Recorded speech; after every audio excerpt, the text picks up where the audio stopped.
Okay, so now we're very happy to have Liz Martin-Silverstone, who recently finished a PhD in paleontology at Bristol on pterosaurs, wasn't Yes. it? And is also involved in the paleontology podcast PaleoCast. And she's going to be talking about her experiences working in an animatronic dinosaur park. Yeah, so thank you, Chris. So I'm going to be talking about something I think quite different from what most people here have experience with. It's my real Jurassic Park, but actually forest, because that's what it was called. So you can probably tell that I'm not from the UK originally. So before moving here to do grad school, I am from Edmonton, so I'm from Canada, Alberta, right smack in the middle of the country. Very well known for dinosaurs. So anybody who knows anything about paleontology, especially dinosaur paleontology, knows Alberta is one of the best places in the world for especially late Cretaceous dinosaurs. So this is just a kind of handful of some of the sites around the province that you get dinosaurs. So growing up in Alberta, you hear about dinosaurs literally every week. So actually I woke up this morning, looked in my email, had an email from my dad about a new dinosaur bone that was found in Edmonton yesterday. So, it happens all the time. Mainly kicked off with Dinosaur Provincial Park. You literally cannot walk without finding something. They're everywhere. We've got two big museums. Royal Tyrrell Museum is what really made it famous with Phil Currie. And then, of course, in the last couple of years, the Phil Currie Museum, because we have to name a museum after him. So there's dinosaurs everywhere, and you hear about it all the time. And so somebody had the idea to make Jurassic Forest, which is this park just outside of Edmonton. So quite convenient, as I was living in Edmonton, just finishing my undergrad, this park started to open up. So kind of background into what Jurassic Forest is. So officially it's Jurassic Forest and Education Center. Opened in July 2010. It's what we used to always call it was edutainment. So it's supposed to be educational entertainment. There's maybe a bit more of the entertainment in there than the educational part, but we tried.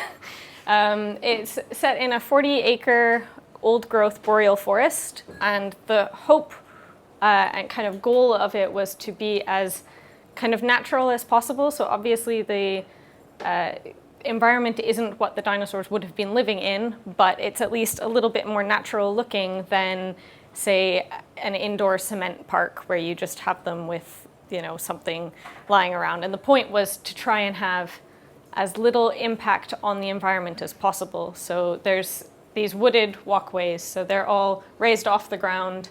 They go around the park. There's about 2 kilometers of wooded walkways, so you have like the South Trail and the North Trail, and they took the route that they did based on sort of the path of least resistance. So I don't know if this is actually true, but the story was always that in the entire making of the actual trails, they removed 1 tree from the forest, and the rest of it was all just moved around so that they tried, not to have not as much impact as they would have. It's open to the public from, depending on the winter, April or May to October typically. Also a big part of it is school trips, so bringing out classrooms. And then also things like corporate events, because people think it's really fun to just go out for a bonding experience and go check out some dinosaurs instead of like going and doing laser tag or something. So of course, the main kind of point of it is these animatronic dinosaurs. So when we first opened to the public, there were, I think, 42, and then over the years there's been a number of expansions. Let's see if this is actually going to work. Oh, wait. Come on. This is just a short clip of... there we go. So of course we have our nice monster who is eating some baby something. I can't remember what it is. You can't actually see it, but he's also standing on one because he can't just be eating. He's got to be like this terrible animal that's also standing on it. So this was sort of at the end of the park, you go through and then you get to the very last bit and you have the king who's an evil monster. So this is kind of the point of it. So I mean, yeah, it's not the greatest animatronics in the world, but it's pretty cool because you get to see them out and about, and this is, kind of life-size-ish, even if he's mean. But this is kind of the crux of the park, is having these animals in a more realistic experience. So I got hired, little me 10 years ago-ish, Same height. Yeah, same height, but slightly happier looking, I think. So I got hired to be the scientific advisor. So I was coming to the end of my undergrad. I was very lucky that one of my supervisors had been contacted saying, hey, do you know anybody who might want to help us out? And they said, hey, Liz, do you want to do this for a summer? So I actually worked there for 2 years. As the scientific advisor, so they have in this news article, before we opened up, they had this bit where they say, you know, they enlisted this paleontology student in order to get the science right, which is not entirely what happened, but they tried their best. So I had control generally over the signage in the park. There's some big caveats to that, but mostly I had a whole kind of army of interpretive guides that would go around and tell people about the dinosaurs and all of that. And then educational material, so we actually had classrooms come out, speakers. I had absolutely no say over the animatronics. So I could kind of say, it would be really nice to have this animal. And they would say, okay. And then 6 months later, one would appear and I'd go, what's that? Like, oh, this is the dinosaur you wanted. No, it isn't, but okay. So that changed a little bit later on, but because I was there right at the beginning when we first opened, they were very, very picky about what we were allowed to do. And I had no control over budget or really being able to kind of leading on from that, fixing anything. So if there was any inaccuracies or anything like that, I couldn't really do anything about it. So getting into kind of how it works and what this has to do with the park. So the dinosaurs themselves are obviously this like metal animatronic mechanical frame encased in foam and latex. So this bottom picture is actually inside one of the dinosaurs. I think it is this Parasaurolophus, which was getting some surgery. All of the white around the edges is actually the foam. So they're completely foam and they're really soft, which is cool because they move quite well and they look a little bit more natural than some of the like hard plastic or something like that. And then they're run by these motion sensors. So this is a motion sensor. Now, this is problematic because, as I said, Alberta, it can snow literally any time of the year.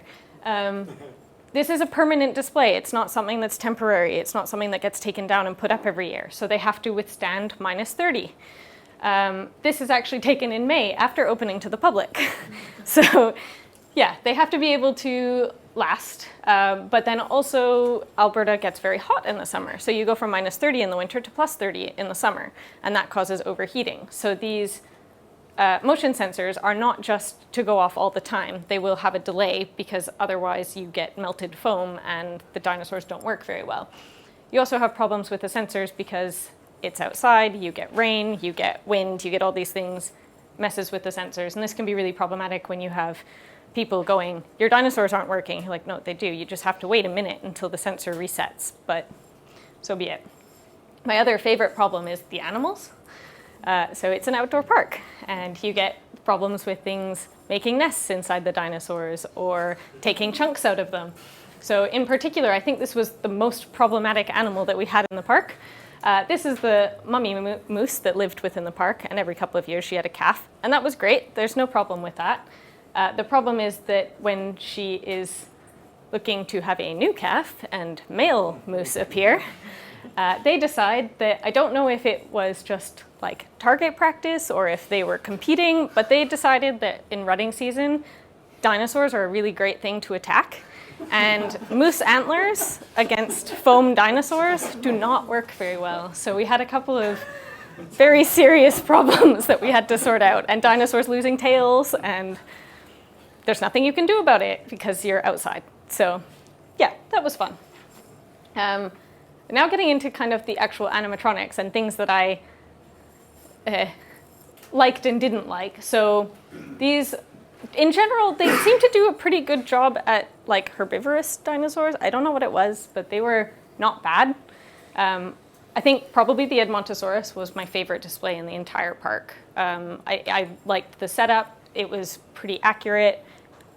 Also, we're in Edmonton, so having a good Edmontosaurus is kind of nice because you can then tell people about how, you know, it comes from here. There's a bone bed in Edmonton where you dig up Edmontosaurus, so it's kind of nice to have that one be done right. things like the ceratopsians were generally okay. That's me and my niece looking at it. Others are less good. So the Ornitholestes was something that always frustrated me because it's got this horn. When it was initially found, somebody thought, oh, maybe it's got this little horn on its nose, even though that scientifically there's no evidence for it, and it probably didn't have that. But it's kind of persisted, as Lewis was talking about, things that just persist in the media that somebody does once and then we keep doing it. So that was always there. So I have a sign that has it without the horn and then explains how it shouldn't have a horn. But of course, nobody reads the sign. So then we have the kind of weird-looking Spinosaurus. I'm not entirely sure why he's got such a skinny, tiny neck, and my 3-year-old niece is equally unimpressed by it. And then we get things that always really irritated me. So like the Maiasaura is supposed to be the mother with her little nest of eggs, but she's really tiny and kind of looks, I don't know, like a baby. So then I generally explain that she's the babysitter. She's not actually the mom. She's, I don't know, the sister or something. This display, I can only guess that they really wanted to have some sort of pack-attacking dromaeosaur raptor thing attacking something big. I think they probably called it a velociraptor, but I refused to call it that, so I called it a Utahraptor instead. But a Patasaurus and Utahraptor don't live together, and then you have the Utahraptor attacking, and that's like they never would have encountered each other, so you have to kind of, okay, do we change it and say it's not an Apatosaurus, it's something else, but then there's several of them in the park, so also this is not exactly what a Utahraptor would look like. And then like the Troodon is one of those kind of interesting stories where later on, after I left, we had another sort of series of scientific advisors that I trained before I left, and they became a little bit more flexible and were a bit happier with letting people have some say over what they look like. So somebody said, we really want a Troodon. Troodon is a big thing in Alberta. Lots of people talk about it. It's Phil Curry's favorite dinosaur, so we want to put one in the park. And they said, okay, what should it look like? And they gave descriptions, and they said it should have big eyes, little teeth, and feathers. We have tiny eyes, big teeth, and sort of feathers. But this is one of those problems where, again, the park is outside. And when these sort of feather, I think they're actually real feathers, but they have no weather protection at all. So now it just kind of looks like a wet dog, which isn't great. So one of those general problems. The other thing that I did a lot of was these special presentations. And I mean, I've mentioned Phil a couple of times. So before opening, I really wanted to get Phil to come out to the park because I thought, if I can get Phil to say something nice about the park to the media, then it would be really good. So I begged him to come out before we opened to the public, and he actually brought his grandkids, which was a lot of fun because it was also my first experience with any kids in the park who hadn't already seen it. So we wandered around the park, but before he got there, so there's these signs in the parking lot, and before he, when he actually arrived, I went out to the parking lot and I met him and I said, thanks for coming. Please don't be too mean. Be nice. There's some mistakes. They're not my fault. It's not from your teaching. Yeah. And the first thing, he was like, yeah, okay. He gets out of the car and he looks at one of the signs, which I think is actually this one. So there's a Cretaceous, Jurassic, and Triassic sign. And he looks at it and he says, Pteranodon didn't live in the Triassic. And I was like... So they had printed these signs, or they had, a couple of weeks before, I had got these proofs of these signs, and they said, can you please edit them? And I went through and I spent a really long time painstakingly editing these signs because some of them, I don't know where they had got the content from at all, but they were just not accurate at all. And so I went through and I did all of these edits on it, and then I gave them back to them and they said, oh, we've already printed them. And I was like, what? And they said, oh, yeah, we've already printed those. Well, can you reprint them? Nope. It's too expensive. We're not going to reprint them. So we had these signs which had some really bad issues in them. And they stayed up for years. I think now they've actually all been replaced. But it was the first, you get somebody out of the car and the first thing they do is see a sign that's horribly inaccurate, and you're obviously not going to really trust anything else if that's your first impression. But in the end, he was actually quite nice and did say nice things to the media. But that was really good. We also had him come out and give a couple of talks to people because, he's local hero in Alberta. Everybody loves Phil, so having him come out and actually talk to the public was fun. We also had a lot of kind of local researchers. So Victoria Arbour came out a couple of times. Chris Jass, who's a quaternary, it does a lot of mammal quaternary paleontology. Also people with actual fossils, which was sometimes fun. Dinosaur George, who is kind of a dinosaur enthusiast from Texas, who does a lot of outreach. He's really fun, and kids love him, so we would have him come out every year. And then you get some non-paleontology ones, like the bug guy from the Royal Alberta Museum, and people to come and talk about the local fauna. So this was an interesting thing. And then we had Jack Horner, because of course, it's Jurassic Park and we're Jurassic Forest. So, as much as we would like to pretend it's not true, so much of what we do in media is influenced by Jurassic Park with anything paleontology. So getting Jack to come out and look around the park was really fun, even though he was really horrified by the Maiasaura that I was also horrified by, since he's the one who named it, and he not very good with that. But it was fun to have him come out and look around. But this is the sort of other side. So a lot of what I had to do was, walking the line between educational and entertainment and trying to make more educational. But then on the other side of how this specific media impacts people or paleontology, it's really clear how media impacted Jurassic Forest. So many of the things in the park were because of especially Jurassic Park. In particular, the name. So it's maybe a bit hard to see, but this is a clip from that news article where the one complaint Curry did have was that the name was inappropriate because all of the dinosaurs in Alberta are from the Cretaceous. And he said, I wish they had named it Cretaceous Park. But unfortunately, nobody knows what that means. If you say to the public, go to Cretaceous Park, what is that? But Jurassic Park, they all recognize as dinosaurs. The other fun thing is sounds. Let's see if you can actually hear this. Where did the mouse go? Okay, I'm not sure if the sound will come up.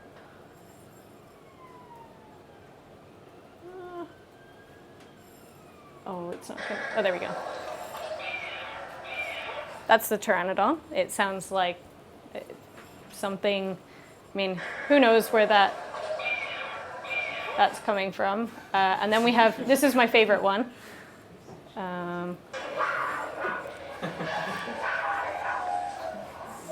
This is the Utah raptor and Apatosaurus. So the Utah raptor is some type of cat, I guess, and the Apatosaurus is an elephant. But again, these sounds are really common. You get the roaring, all of these things that apparently dinosaurs sounded like, and that's where it comes from. I've already touched on the velociraptor issue. Things like colors and, of course, feathers. Nothing in the park is feathered except for the more recent things that they've managed to convince them to be feathered. And as Lewis said, you get the bunny hands. So every single theropod in the entire park has broken arms. They're all like this. And it doesn't matter what you do. They don't listen. They're not going to have them be this way. They're all like that. And that's entirely because of Jurassic Park. And so it's kind of an interesting, how do you get past that and convince them that just because it's in the media doesn't mean it's actually accurate. Just really briefly, we did a lot of education, not just on dinosaurs, but actually picking things in the curriculum that you could do. So we had, from grade 1 to grade 7, a lesson for every single grade that was actually based on the curriculum. So because we're in a kind of wetland forest, we had lots of ponds, which was really fun for mosquitoes in the summer, but also tadpoles. So there's little tadpoles in here. And that was one of our guides, Haley, who was teaching kids about wetlands. That was kind of fun. And this is always my risky thing. Periodically, I like to go and see the reviews. Normally they're okay. So, on average, it's got a pretty good review from people. But you can kind of divide it into the 4 different things of what people say. You have people who think it's educational and entertaining. So these are my favorite reviews. Information on the trails is awesome. Dinosaurs were great. You can read the plaques and learn more about them. That always makes me really happy. You get a lot of things from like parents and grandparents who don't really care about the dinosaurs, but really love the information.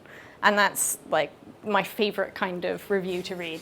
Then you get things like this, which apparently you encounter 50 rubber full-size dinosaurs. And they don't like that you can't approach them because the point is that it's not supposed to be like up in your face. You're supposed to be able to see it more naturally. Yeah, the dinosaurs don't move or make any sounds, and they all don't work. Or apparently, the information on the signs is petty. I still don't understand what that review means, but yeah, that's always fun. So just kind of finally, there's a couple of things that we kind of tried to do that worked. So bringing in speakers that actually had interactive things, so bringing in fossils or something that people could play with. Kids love that. Big names like Phil and Jack Horner always did well. But then something that didn't really work the way that we expected. I'd get in a couple of people to talk about actual research and kind of more recent things. And it was very rewarding for the few people who came, but it didn't really bring anybody into the park, which then meant that they don't really do that anymore. And I wasn't really able to do as much as I would have liked to. But we had, one person, it was a single family who watched a speaker. And at the end of it, they said, thanks for actually putting on this talk for me, because we're engineers and we didn't know that paleontology was actually a science. Like, we had no idea that there was more to it than just going out, digging up some bones and sticking them together. But he had gone through his whole work on dissections and reconstructing musculature and all of this, and they just said, like, I had no idea. So that was really rewarding for me, and they really enjoyed it. But in the end, it didn't bring people to the park, so we didn't really do it anymore. So that's kind of the end of it, and I guess I wanted to end with this sort of question for the group is, you have Jurassic Forest. Is it really outreach? Is it just for fun? Is it both? Like, how do you kind of marry these two issues of trying to have education and entertainment when they don't necessarily, to the public, go well together, or to the people who are trying to make the money, which is the main thing. So that's it for me.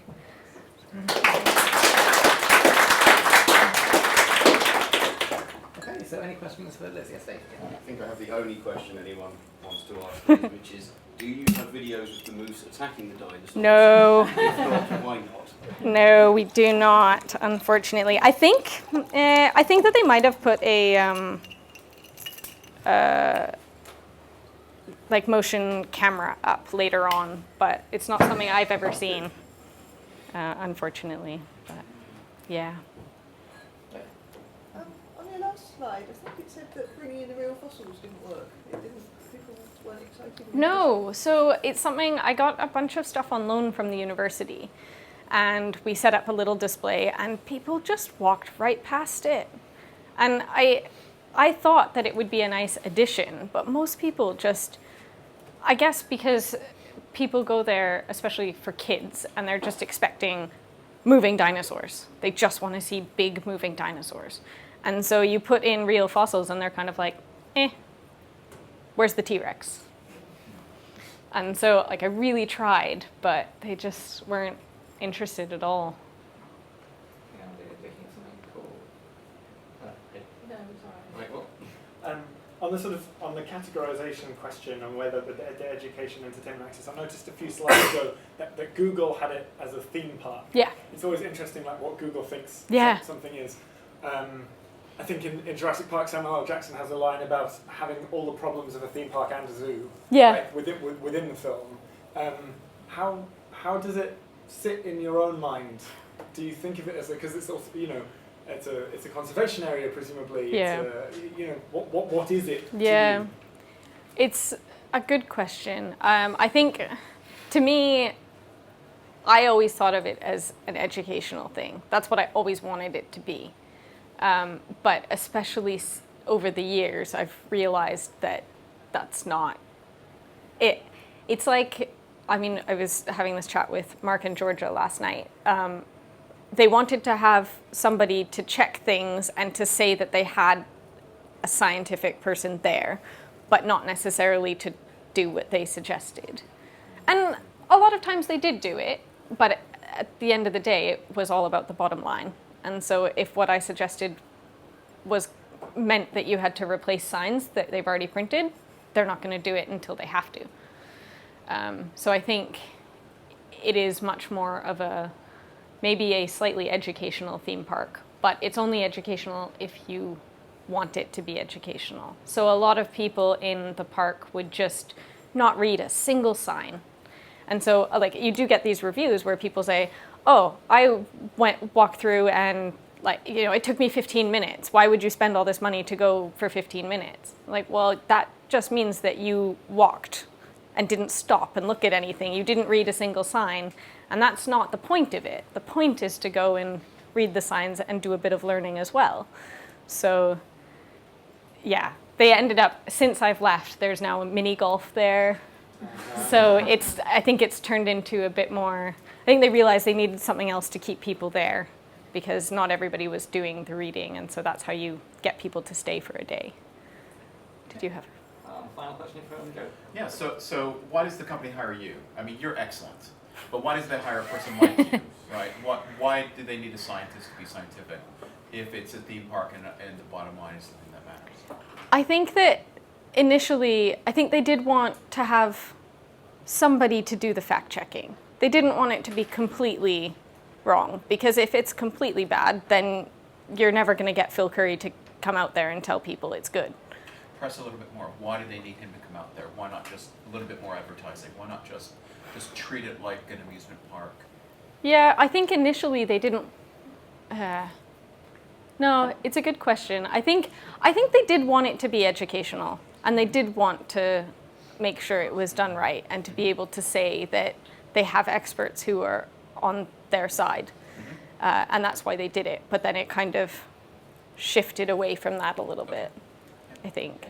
And Lewis is going to ask something. I have a question. Yep. Who organized this? It's a private group of investors. That probably is. Yeah, yeah, but it's done by a family. That's definitely a private group, and their number one thing was they did it to make money, and because he had a kid who loved dinosaurs, so it's a great combination. But What about anyone actually kind of doing some research or some backing, paleontologists backing up? I tried to get them to do stuff, but they just weren't interested.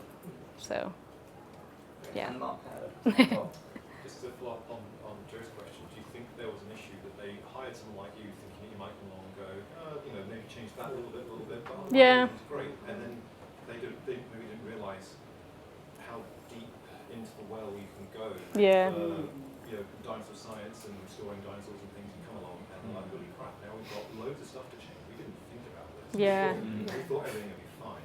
Do you think that's the problem?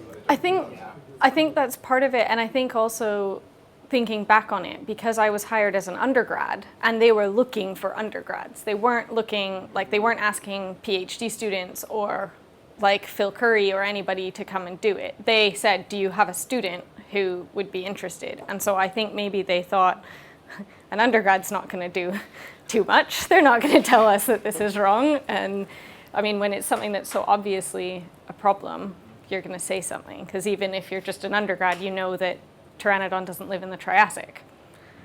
Or it's not hard to figure that out. So I think that that's kind of part of it as well. Okay, so a really, really quick question. Yeah, no, not so much a question, but it's also, there's been a park in Portugal not too long ago, near Lourinhã. Yep. And they ordered dinosaurs from 2 animatronics companies, and they ordered 2 T-Rexes that now stand together looking entirely different from one another. So there's a lot of reliance on the expertise in these companies, Yeah. from the companies of the trust that actually organize Yeah. these parks, which is usually where it goes wrong. Yeah. And I think that's why for most of the time I didn't have much of a say over how to do it, because it was just literally picking from a catalog. So if I said what animal I wanted, they checked to see if the company had that dinosaur. And if they did, great. And if they didn't, well, too bad, you're not getting it. And then later on, I think maybe they started working with another company. And so then they had a little bit more flexibility. But yeah, it was entirely up to the company, which also initially wouldn't train us on how to fix the dinosaurs when they broke. So then we had to fly someone in from China every time a dinosaur broke, which was really fun. Okay, great, thanks. So now we have to,